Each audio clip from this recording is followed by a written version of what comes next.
Makinde declares presidential ambition. Nigeria records local crude oil supply boom. Russian missiles, drones batter Kyiv in massive area assaults.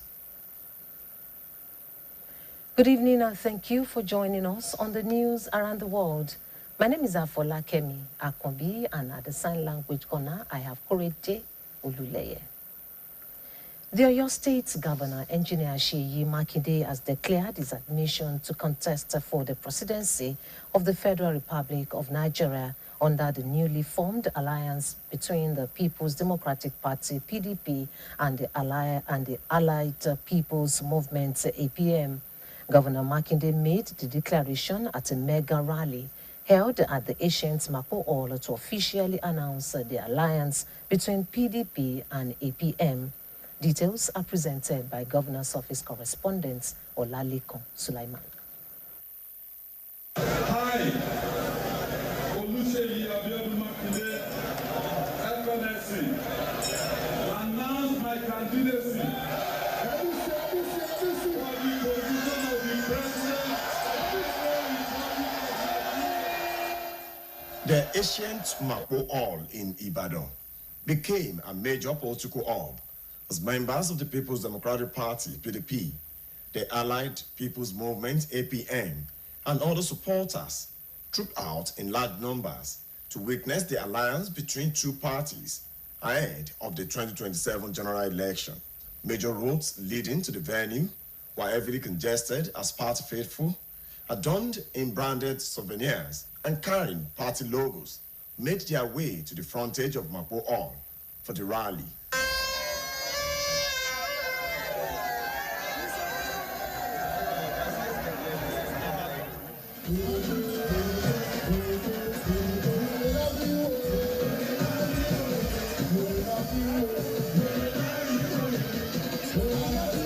In his address, the state governor, Engineer Seyi Makinde, said the alliance between the PDP and APM is a step towards building a stronger coalition capable of presenting an alternative leadership for the country.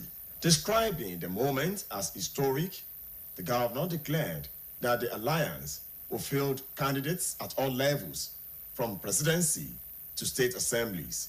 Today, history is being made. I pronounce today the birth of the Save Nigeria movement. This handshake will allow us field candidates at all levels. We will field candidates from top to bottom. Governor Makinde, who lamented the current economic and security challenges facing Nigerians, added that the coalition, which he described as a movement to rescue Nigeria, was formed to provide the leadership and direction needed to reposition the nation. We have witnessed the continuous meddling in the affairs of opposition parties in our dear country, with the aim of taking Nigeria to a one-party system. Without a multi-party system, there is no democracy. So where is our multi-party? The economic and security situations have continued to deteriorate, putting the majority of Nigerians on survival mode. In their various remarks, the national chairman of the Allied People's Movement, APM, Dr. Yusuf Dantale, a member of Board of Trustee, PDP BOT, Honorable Ali Odefa, and the National Secretary of the APM, Honorable Oyadiyi Ayodele, who lauded the developmental strides of Governor Makinde, said the alliance between APM and PDP is aimed at restoring the pride of Nigerians and rescuing democracy in the country. They lamented the current state of the nation, noting that Nigeria's image and influence in Africa had declined over years. His Excellency Oluseyi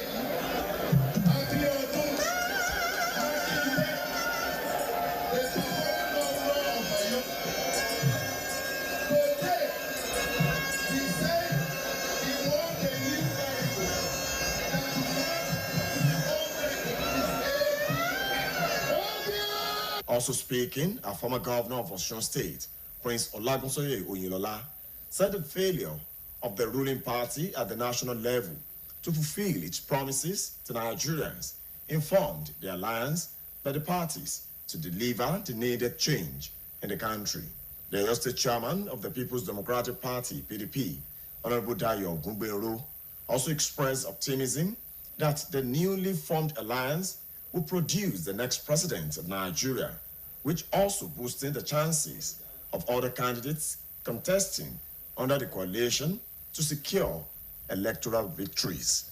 Earlier, the leadership of the People's Democratic Party and the Allied People's Movement signed and presented a Memorandum of Understanding, MOU, at the PDP Southwest Secretariat, Shoji Adagodo House, Old Ife Road, Ibadan. Olalekan Sulaiman, BCOS News. All roads leading to the ancient Mapo Hall in the center of Ibadan were besieged by politicians in their thousands as they trooped out to witness the birth of a new platform in the alliance of the People's Democratic Party, PDP, and the Allied People's Movement, APM. Staff reporter Adebayo Abdurrafi was at the event to bring details of the side attractions.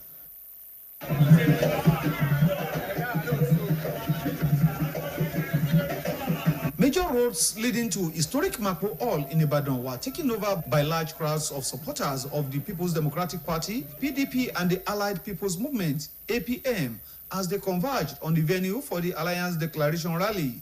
From Oje through Ojaba, Ayeye, Idiarere, and adjoining communities, vehicular movement was heavily affected as party faithful in branded attires, caps, and customized ashwebi filled the streets in celebration. Several shops along the routes were temporarily shut, while residents and passers-by who could not gain access to the venue stood in groups by the roadside to catch glimpses of the event. Supporters of the APM were also seen displaying cassava tubers, the symbol of the party, while musical bands entertained the excited crowd.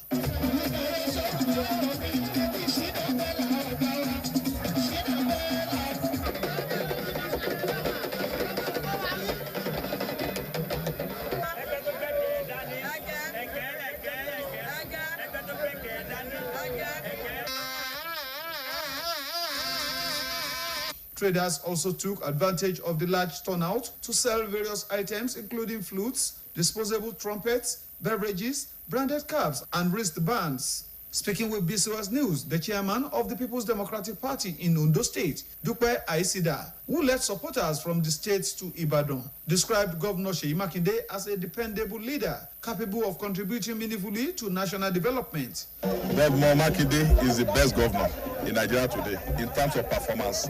And we're fortunate that he has decided to move a step forward to rescue the country from the maladies that we are in now. So what can be better? So today is a day of celebration. You can see we are all happy. Some stakeholders at the rally expressed optimism that the alliance between the PDP and APM will provide Nigerians with a credible political alternative capable of addressing the nation's challenges. The grand alliance between the People's Democratic Party and APM is a done deal. And our plan is that we make sure that PDP logo will not be on ballot paper. So that is the agreement. The main option we have. So APM will be on the ballot paper for all the elections. So APM will fix all candidates for presidency, governorship, senate, rep, and assembly as well. So it will not create any confusion for any voters. Executive Governor for your state, Engineer Oluwaseyi Abiodun Makinde. The grace of God of this great alignment, and we are happy that we now have right from the presidency to the state governor and all our candidates to the House of Assembly. We are assuring our people that we all unite. As you can see here today, people are here. Everybody everybody is here. They are very happy for the Makinde to declare as the next president of this country. That inshallah, by God's grace, it will be done in Jesus' name. The event also attracted notable political figures from within and outside the southwest region, while popular Ibadan-based Fuji musician Taye Currency entertained guests and supporters at the rally.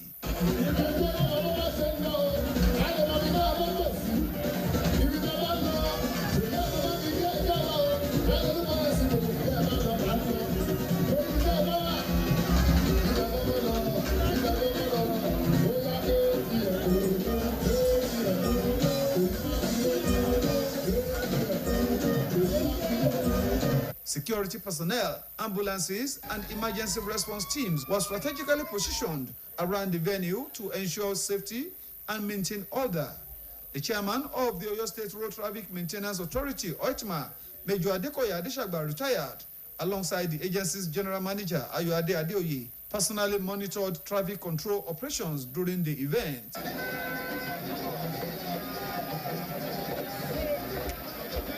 Observers say the emergence of the PDP-APM alliance may signal a significant shift in Nigeria's political landscape ahead of future elections. Adebayo Abdurrafi, BCOS News. The Oyo State government is committed to fostering a favorable environment that attracts tourists and stimulates economic growth. The Oyo State Governor, Engineer Seyi Makinde, made the statement at the 2026 Tourism Summit dinner. BCOS reporter Olami Posishola brings the details. The dinner, which honored prominent Nigerians who have greatly contributed to the tourism sector in the state, was a spectacular celebration. Awards were presented to the various individuals in recognition of their contributions to the entertainment, hospitality, and culture sectors.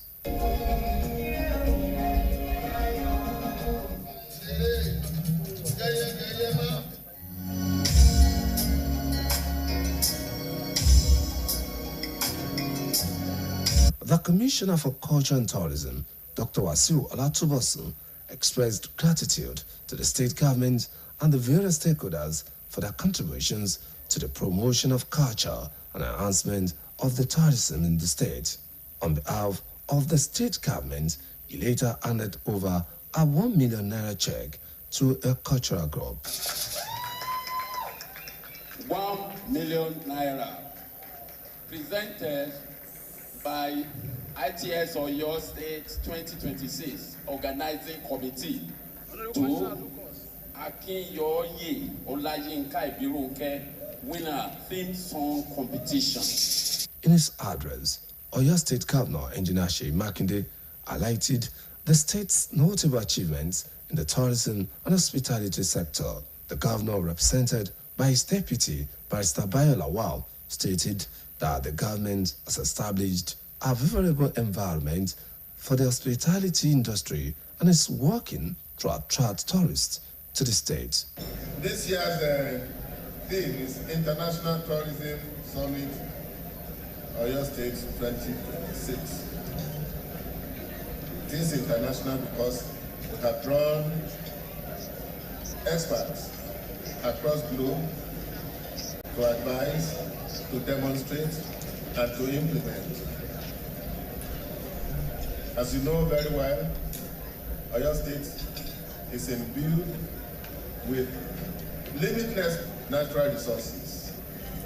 It is when we have addition of value that they become something that will yield revenue to Oyo State. And I urge you, all of those in the industry, to try and impact, put more value on these raw natural resources that we have all over Oyo State. I take the liberty of this occasion to really appreciate the organizers, particularly the Honorable Commissioner for Culture and Tourism. The event attracted traditional rulers, cultural ambassadors, and tourists from every part of the country.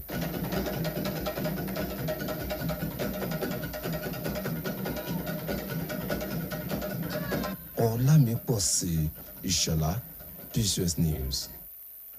We'll take our first commercial break. Please don't go away.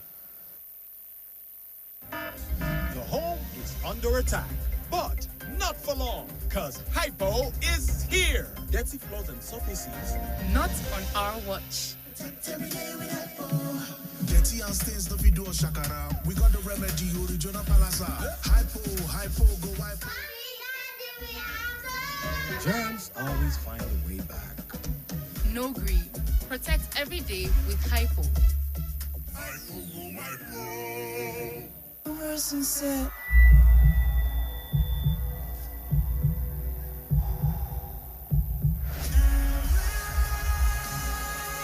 Stay confident, stay focused, breathe through it with TomTom.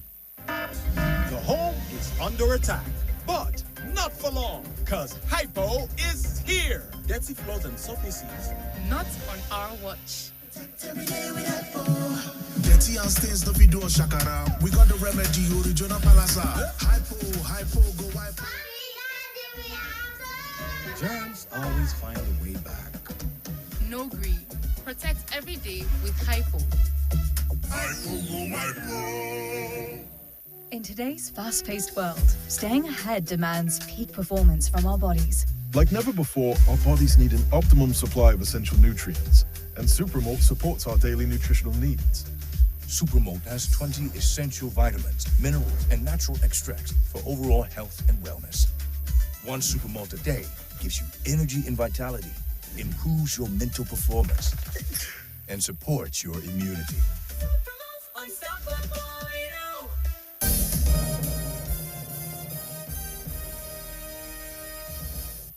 Thank you for staying tuned. The Oyo State Head of Service, Mrs. Olubunmi Oni, has disclosed that the contributory pension scheme is currently undergoing review as part of plans by the state government to implement it for newly recruited workers. Mrs. Oni made this known while featuring on BCOS television's flagship program, Guests of the Month. Our reporter, Olamide Olabi, reports. Speaking on developments in the Oyo State Civil Service during the BCOS television's Guest of the Month, the head of service, Mrs. Olubunmi Oni, said the administration of Governor Seyi Makinde has continued to place high priority on employment generation and workers' welfare. She disclosed that since the inception of the administration, recruitment exercises have been conducted across critical sectors, leading to the employment of more than 25,000 people into the state workforce. Mrs. Oni also commended Governor Seyi Makinde for sustaining the prompt payment of workers' salaries and pensions, consistently honored before the 25th of every month, describing the gesture as a clear demonstration of the government's commitment to workers' well-being. In the primary health care board, we've been able to engage 3,000 health workers. In the hospitals management board, we got almost 900 workers. In TESCOM, we had over 15,000 teaching and non-teaching staff into the system. While in the mainstream, organized by the Civil Service Commission, we have almost 3,000 people into the stream. And in the local governments, you know, they have ad hoc staff. All the ad hoc staff were, almost all of them were equally engaged. So, altogether, we have actually engaged over 25,000 people into the workforce since the inception of this administration. Speaking on the appointment of permanent secretaries, the head of service dismissed allegations of politicization, stressing that the process remains largely merit-driven and fairly spread across local governments and geopolitical zones, while allowing room for exceptional considerations when necessary. Mrs. Oni further reviewed that Simeon Adebo Staff Development Center remains active in training civil servants, particularly in digital and administrative skills, urging ministries, departments, and agencies to continually nominate officers for capacity building programs.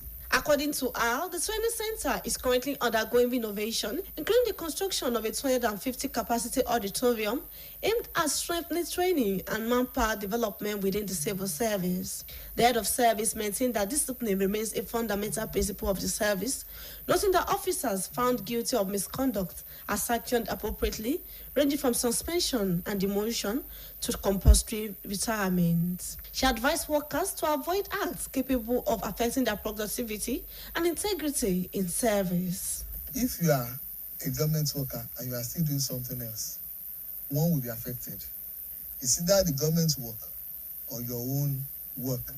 That is why the government has asked you not to do anything outside the service, except farming, which you can do at the weekend, not during the week.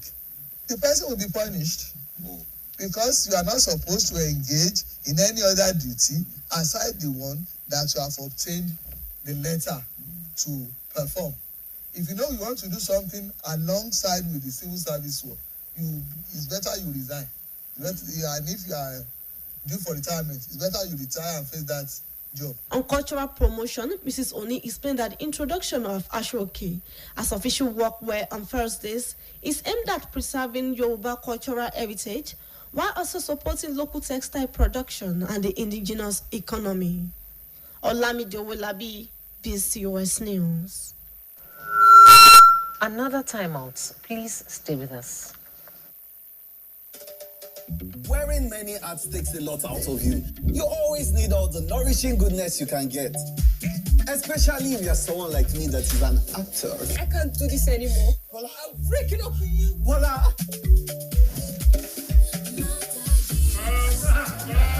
The taste is irresistible. A PhD student. Rich in B vitamins for focus. Did I mention that I sing? Sorry, what's the line again?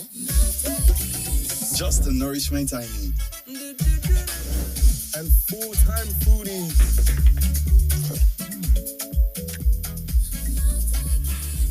The ultimate meal companion. Yes, we all need it, because every side of you deserves to be nourished.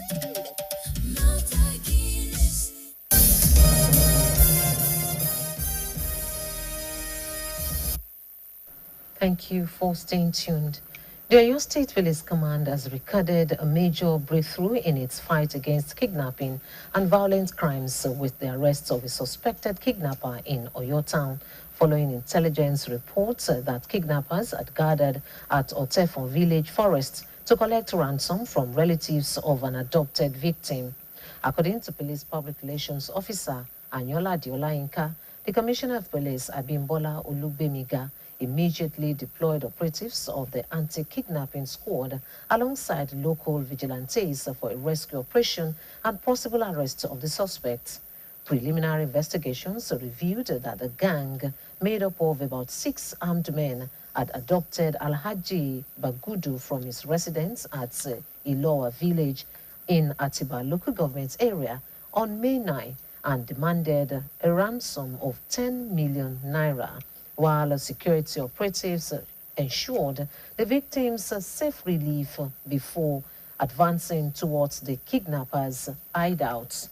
The police said the suspect opened fire on sighting security operatives, resulting in a gun duel, during which the suspect escaped into the forest with the suspected gunshot injuries, while one suspect, identified as Mohammed Sani, was arrested and remains in custody as efforts continue to apprehend other fleeing gang members. Nigeria's crude oil imports for domestic refining dropped in April 2026 as the country also recorded a drop in crude oil importation. This was contained in the latest data from the Nigerian midstream and downstream petroleum regulatory authorities. The NMDPAR fact sheet for April 2026 shows that out of the total 18.37 million barrels of crude supplied to domestic refineries for the month, only 410,000 were imported, while as much as 17.96 million barrels came from local sources. The development indicates a reduction in imports dependence compared to previous months, where imports stood at 9.43 million barrels in March and 4.25 million barrels in February. The Minister of Education, Tuji Alausa, has criticized years of education spending by development partners in parts of Nigeria, describing much of the investment as ineffective because of poor use of data in planning and monitoring educational outcomes. Speaking at the Nigerian Education Data Infrastructure National Stakeholders Meeting in Abuja, Alausa said nearly 80% of education-related development financing over the past decade was concentrated in two geopolitical zones that still record some of the country's lowest literacy and numeracy levels. The minister disclosed that he recently questioned the World Bank over the effectiveness of past interventions in the education sector, stressing that future investments must be guided by measurable outcomes rather than assumptions. According to him, the newly developed Nigeria education data infrastructure will help government at all levels make evidence-based decisions on budgeting, school infrastructure, teacher deployment, and student performance monitoring. We'll take another break. Please stay with us. My skin is my identity, my strength. It's unique and deserves care made specially for me. New Nivea Radiant and Beauty Even Glow, enriched with 95% pure vitamin C and pulp extract. For visibly radiant and even-toned skin in just 2 weeks. New Nivea Radiant and Beauty Even Glow, for your shade of beautiful. When malaria knocks you down, you can be sure parasites are having a party in your system. Welcome to our new kingdom, guys! Comel, an effective weapon against malaria.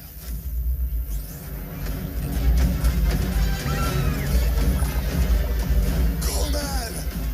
Attacking the parasite army directly to give you express relief and get you back on your feet effectively. Comel on. Malaria gone.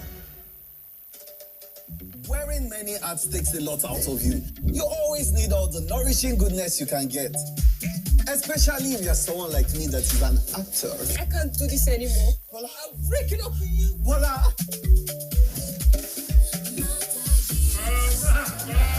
The taste is irresistible. A PhD student. Rich in B vitamins for focus. Did I mention that I sing?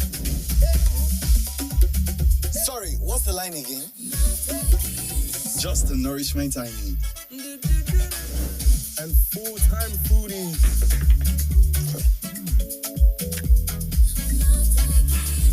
The ultimate meal companion. Yes, we all need it, because every side of you deserves to be nourished. The home is under attack, but not for long, because Hypo is here. Dirty floors and surfaces. Not on our watch. Dirty and stains, no fit do us shakara. We got the remedy, original palasa. Hypo, go hypo. Germs always find a way back. No greed. Protect every day with Hypo. Hypo, go hypo.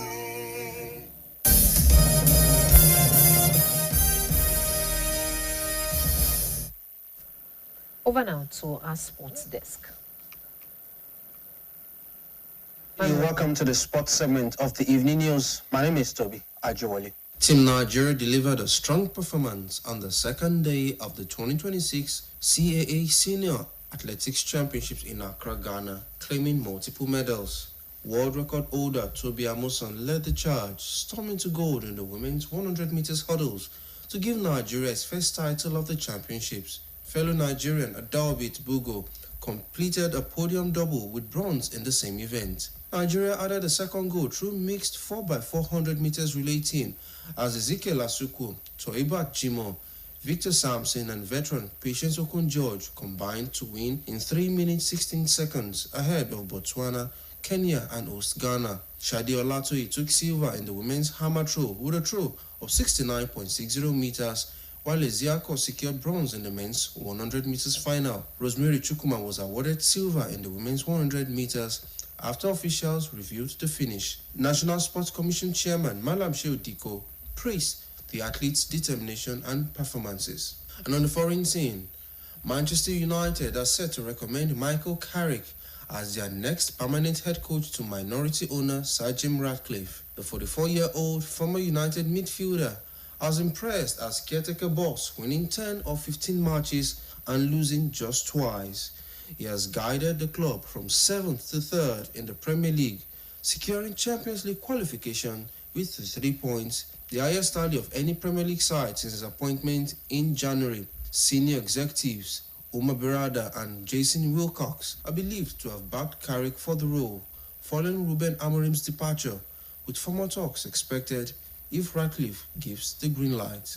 And in France, Paris Saint-Germain have clinched the Ligue 1 title for the 14th time and 5th consecutive season after beating title rivals Lens. Goals from Kivicha Kvaratskhelia and substitute Ibrahim Baye secured the victory with a game to spare. Manager Luis Enrique described it as the sweetest and hardest of the 3 titles under him, praising Lens for pushing them all the way. PSG, who have dominated the French top flight in 12 of the past 14 seasons, face Paris FC in the final league match on Sunday. They will then contest the Champions League final against Arsenal on May 30th. Finally, in sport news tonight, Madonna, Shakira and K-pop giants BTS will co-headline the first ever halftime show at a FIFA World Cup final this summer. The show will take place during the final at MetLife Stadium in New Jersey on 19th of July as the United States, Canada and Mexico co-host the tournament. The performance has been curated by Coldplay, Charles Martin, and will support the FIFA Global Citizen Education Fund. Shakira, who previously delivered the iconic Waka Waka for the 2010 tournament, is also releasing the official World Cup song Die Die featuring Nigeria's Burna Boy. Madonna is preparing to drop her 15th album while BTS return amid their ongoing tour following military service. And that will be all. And it's back to news around the world. My name is Toby Ajwali. Thank you, Toby. And now to foreign scene. Russia launched a barrage of missiles and drones targeting Ukraine's capital, Kyiv, killing at least 3 people and wounding 40 others, Ukrainian authorities have said. Foreign desk editor Folashade Akintola compiled the story and others as presented by Khadijat Lawal. The Ukrainian military said on Thursday that the overnight strikes hit 6 districts of Kyiv and another 6 in the surrounding areas. Deputy Prime Minister Oleksiy Kuleba said attacks had targeted ports in the southern Odessa region and railways. In a post on X, President Volodymyr Zelensky said rescue operations were continuing following an attack on a 9-story building in Kyiv after Russia launched more than 670 attack drones and 56 missiles against Ukraine. The mayor of Kyiv, Vitaly Klitschko, said 40 people were wounded in the attacks, including 2 children, while Ukrainian emergency services said 3 people have been killed. The attack comes as a setback for efforts to end the war after United States President Donald Trump raised faint hopes for peace, brokering a 3-day ceasefire between Kyiv and Moscow last week, and Russian leader Vladimir Putin suggested the war could be winding down. The truce put in place as Putin presided over a scaled-down military parade in Red Square to mark the anniversary of World War II victory was marred by allegations of violations by both sides. Meanwhile, Israel has ramped up its attacks on southern Lebanon, killing 2 people and issuing several forced displacement orders as the two sides prepare for United States brokered talks on extending a ceasefire. Lebanon's national news agency reported on Thursday morning that Israeli warplanes targeted the Ezedine residential project in the town of Srifa, killing 2 people. The Israeli army announced in a post on Telegram that it had begun targeting alleged Hezbollah infrastructure sites in several areas in southern Lebanon. Earlier, the Israeli army's Arabic language spokesperson, Avichai Handry, announced on X the first evacuation orders for the towns and villages of Libaya, Sama, Tafata, Kafir Malik, Yomo, Haintin, Kumin Al-Fauka, and Mazrat Sina. An airstrike was also reported on the town of Ain al-Tin in the western Bekaa.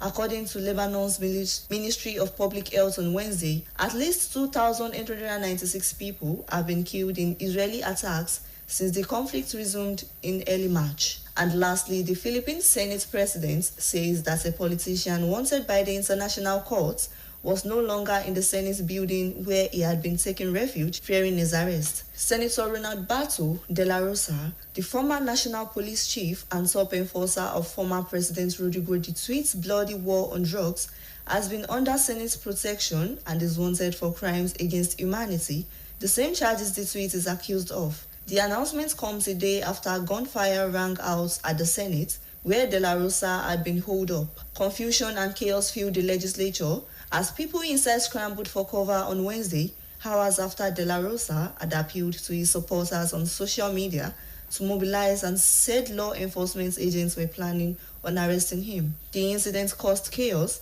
with a heavy police presence and armed guards at the Senate. Protests were also held outside, and more than a dozen shots were fired after the Marines were called in to help the situation.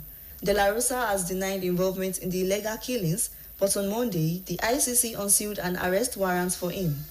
Khadija Lawal, BCOS News.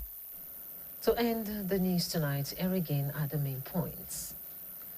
The Oyo State Governor, Engineer Seyi Makinde, has declared his intention to contest for the presidency of the Federal Republic of Nigeria under the newly formed alliance between the People's Democratic Party, PDP, and the Allied People's Movement, APM. Nigeria's crude oil imports for domestic refining dropped in April 2026 as the country also recorded a drop in crude oil importation. Russia launched a barrage of missiles and drones targeting Ukraine's capital, Kyiv, killing at least 3 people and wounding 40 others, Ukrainian authorities have said.